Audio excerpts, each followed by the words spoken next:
Hello people, I have made a xylophone. A microtonal xylophone. And I want to show you some cool music theory, music stuff that I can do on this xylophone that I can't do on my piano. So, listen to this. That's your major chord, right? If you've been to any low-level music class in elementary school or whatever, you've probably heard major and minor. Major is happy, minor is sad. My xylophone can do minor too.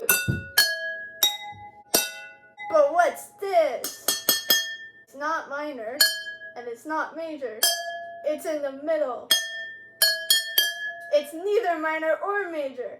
This right here is called a neutral chord, and the sound that it makes is different from the sounds of either the major or the minor. This one is not happy or sad, or rather it's both at once. I find it to be peaceful, calm, chill. It reminds me of Minecraft music. How it's just there. It doesn't really up you or depress you.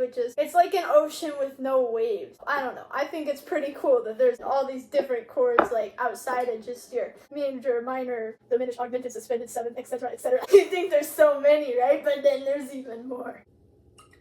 Okay, so I've changed some of the pitches by changing the amount of water in each of the cups off camera. Now my microtone xylophone sounds like this.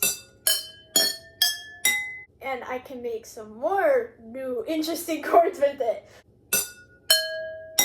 Which is no longer a minor chord, it is a sub-minor chord, which means the space between this tone and this tone. It's too small to be a minor third, which is the usual space between these two when you want to make a minor chord. But it's too big to be a suspended second, which would be two notes next to each other on the piano. I mean, that's a bad example, but do and re. Do, re. Well, this is bigger than do, re. Do, re. As you can tell, this is higher. Altogether, the sub-minor sounds like this. I love this chord. It sounds dark. I just love it. I'm gonna make y'all listen to it. It's like the minor, but it's more depressing and more spicy. Just a little bit of extra spice that you don't usually hear in your normal music. I just think it sounds so cool and so good.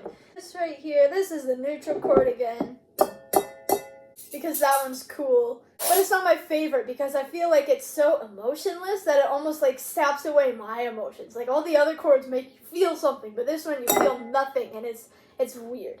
Okay, and this last one is called super major, and it sounds like this. It sounds slightly sadder than the major chord, although not as sad as the minor chord, but it also sounds like urgency to me. It sounds like this is the running away from the bad guy music, or everything's about to go wrong and I have to stop it. I think it'd be very neat in some kind of movie soundtrack.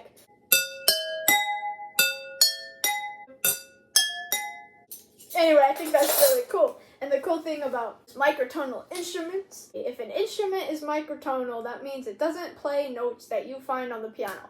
Rather, it does, but it also plays more notes in between those notes. So this note right here is not a note you find on the piano. It is in between C and C sharp. But this right here, that's an E. And then that's in between G sharp and G. So none of these notes are found on the piano. So it's its own little scale that you can't get on the piano, but you can get on a microtonal instrument because they can play practically any note. With water and a cup, you just change the amount of water in the cup, you change the note. You can play any note. And a violin, it doesn't have notes marked on there. You just move your fingers, you can move them anywhere, so you can play any note you want, not just the 12 notes on the 12 notes on the piano. It opens a lot more possibilities than a regular piano. Now, of course, do they all sound good? No. But that one sure does. So that's pretty neat, yeah? You know what else is neat? That's pretty neat. There's ways that you can help support this mission without even donating a cent of your money, so please give me your attention for a little bit longer. Okay, so Team Water is a huge project by a lot of different people who make YouTube videos to raise a lot of money to try to help a lot of people have clean drinking water for decades to come. But if you can't donate, or if you don't want to donate, that's okay. All the ad revenue generated by this video, all of it will be donated to the project. So if you want to just help us out, you can watch it a couple times. You can turn off the volume and just watch it a couple times, or let it play in the background while you go do something else. You can show it to your friends, watch it with them. You can share it with people. Also, we can trick the YouTube algorithm. Comment something sneaky, something like, I love the end of this video, I watched all the way to the end. It'll get shown to a lot of people because the algorithm will be like, ooh, everybody is watching this whole thing to the end, it's a good video. And then finally, if you can donate and you would like to, you can use the link in the description, use the link in the comments, and be part of the team, help a lot of people. You can get the shirt, you can also get a hoodie, and all the proceeds once again will be donated to the charity Water Aid, and hopefully by the end of this month we will have enough money to provide 2 billion people with clean water for decades to come. It's great. Anyway, thank you so much for watching. Bye.